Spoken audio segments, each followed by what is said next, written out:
So today I want to talk about how the Roe v. Wade decision was actually a violation of bodily autonomy by the state.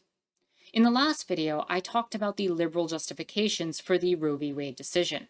And today, I want to criticize the Roe decision and similar liberal compromises from the left, as well as discuss abortion in general from an anarcha-feminist perspective. So before I delve into criticizing Roe v. Wade and the liberal compromises that accompanied it, I want to reiterate my positions so that they are clear and so that there are no misunderstandings. I believe that abortion is a human right, and it is an issue purely of bodily autonomy. I believe that no one should have a right to dictate on the reasons why a person has decided to have an abortion, nor should anyone question the decision of any other person to have one for any reason. I believe that abortion should be fully accessible, on demand, and without apology. I do not believe that the state has any business dictating terms or demanding control over a person's bodily autonomy. I do not believe that social stigma, including forms of shame and guilt, should be used to dissuade individuals from their choice or to try to position this as anything but a public conversation that should be openly talked about and freely discussed.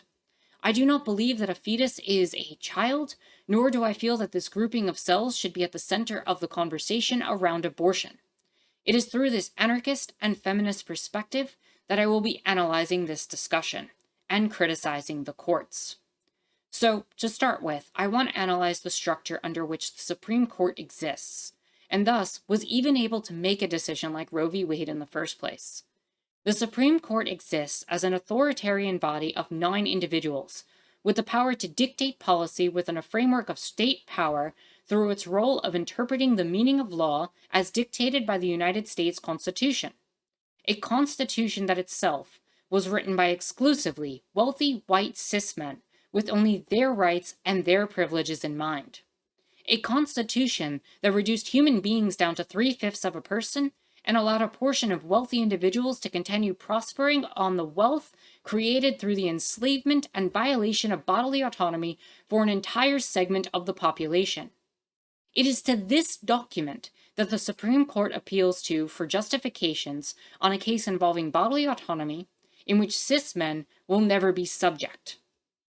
I believe there's good reason for any reasonable person to consider that abortion need not be justified in such a constitution to be recognized as a good, and call into question this body, this Supreme Court's capacity to dictate on such a matter as abortion.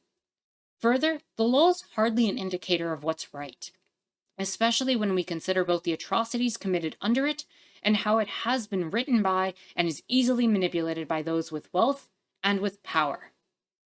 So while I believe that this would be enough to dismiss the Supreme Court's arguments out of hand, I will still engage with them for the sake of thoroughness. As I mentioned in the last video, the arguments in the Roe v. Wade decision center around privacy and its conflict with the interests of the state. To summarize, the Constitution protects liberty, which is interpreted to encompass privacy, which includes the right to choose to have an abortion. The exception to this is when state interests supersede privacy. In this case, state interests are defined as health and potential life. So let's start by addressing state interests and then working our way back to privacy. So I need it said, first and foremost, that I do not care about state interests. The interests of the state rarely align with the needs of people.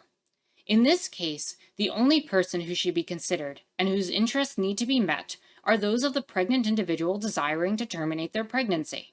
The interest of the state in this instance ignores the needs of the pregnant individual and essentially claims the womb as state property at certain moments in time, thus completely violating bodily autonomy. What the Supreme Court under Roe had done is set specific parameters for when and how the state can demand that pregnant individuals become dehumanized, mandated incubators for potential citizens, with the express understanding that violation of that role beyond a certain time would bring about the violence of the state. Just because the court benevolently opened a window where the pregnant individual could opt out of their state-mandated role as mother does not change the fact that the womb continues to belong to the state. Now, as for the so-called potential life itself, the fetus remains unborn and is therefore not a child, nor is it alive, and therefore has no relevance to this conversation. So, with that in mind, let's now explore the concept of privacy under Roe v. Wade. Since privacy is used as the justification for the right to choose, and as we explored last time, it's evident that based on the court's opinion, the attending physician is actually the one being granted the right to privacy, this whole thing is entirely ridiculous. Effectively, what Roe v. Wade has done in this instance is it infantilizes the pregnant individual and transferred state power to the physician to make the decision whether to terminate or not, and thus control the pregnant individual's bodily autonomy. The decision in this instance belongs entirely to the pregnant individual. The role of the physician, if one even is necessary, is to provide any support and care and provide any sort of support necessary in order for the pregnant individual to achieve their desired outcome.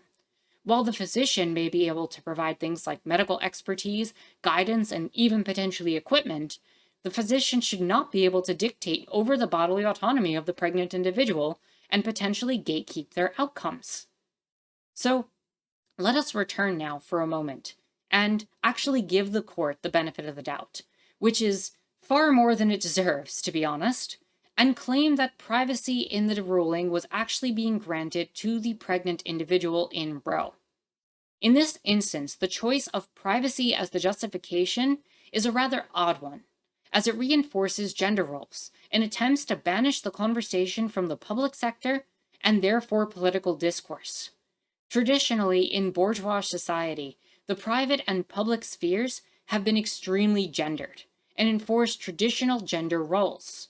Naturally, under this binary patriarchal thinking, it is men who inhabit the public sphere, with the political discourse centering around men's interests and their needs, while women and children were subject to the private, the home, the intimate, and the family.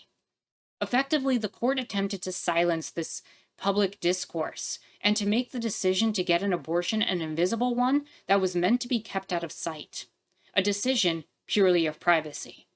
The consequence of this is that abortion ends up turning into an individualistic choice that is separate from social awareness and consciousness and subject to the patriarchal family structure. Now, we should be able to recognize that the private and public is a false distinction, and that the personal and political intersect in all aspects of our lives. This means that we must instead see abortion as a personal choice, but one that is not isolated within society. We must be able to discuss the social realities in which both pregnancy and abortion are decided, and to be able to openly talk about such matters as if they are normal conversation, because they are, in fact, a normal part of daily life and conversation. We must recognize also that not everyone is granted the economic privilege of that personal choice, and that our individualistic decisions do not address the inequality of access presented under both capitalism and the state. Which brings me to yet another issue of Roe and its right to privacy argument. It doesn't address access, not even in the least. The trouble with framing rights through legality under capitalism will always be that some people cannot make use of those rights. In effect, Roe v. Wade, in its inability to define abortion as a human right that was guaranteed to all in the society, made it so that some people actually had more of a right to privacy than others simply by having more money than others. By restricting abortion behind medical care and then not providing that medical care at the cost of the state, this was going to be inevitable. That said, the failure didn't stop at Roe v. Wade. In fact, the same Supreme Court allowed this to become exacerbated, as it upheld and defended all the tactics used by conservatives that I've talked about in previous videos to attack and degrade access. The Hyde Amendment made it so that those with federal health insurance, including Medicaid, could no longer have access to abortions without paying out of pocket. Planned Parenthood versus Casey enabled restrictions that cost time, energy, money, travel, planning, and so much more. Every single attack has made it that much harder for oppressed people to gain access to this so-called right to choose. And I need to ask a very important question with all of this.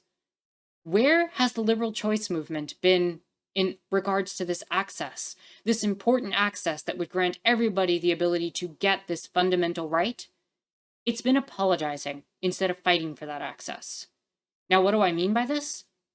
I mean that the dominant narratives of pro-choice, liberal pro-choice, has been framed as if abortion were some unfortunate necessity that people go through or needed to go through, or some shameful, drastic decision that was tragically difficult, with the assumed narrative that of course a pregnant individual would have a moral quandary whether or not to carry a child to term. Quite frankly, I'm tired of seeing people claim that abortion is a necessary evil, and even more tired of the reality that abortion's been labeled a dirty word in public conversations.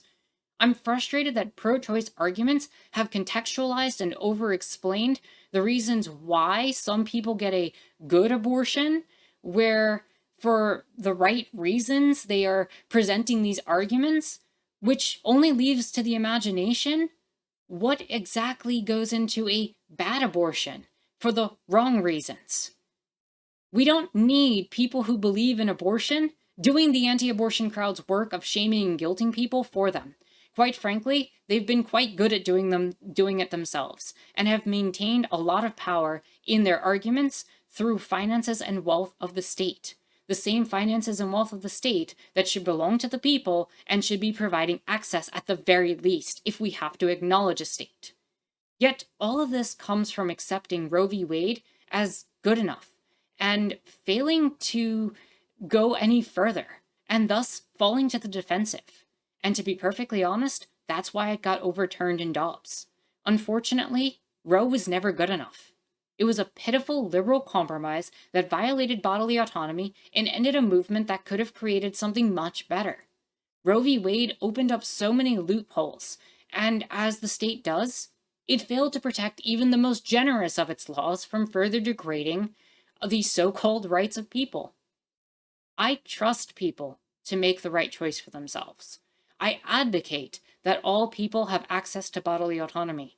I believe people when they say that this is the right decision for them without question or shame or guilt. I do not feel that people need to justify or explain their decisions to have access to such a fundamental right as bodily autonomy and abortion. I believe that abortion should be fully accessible, on demand, and without apology.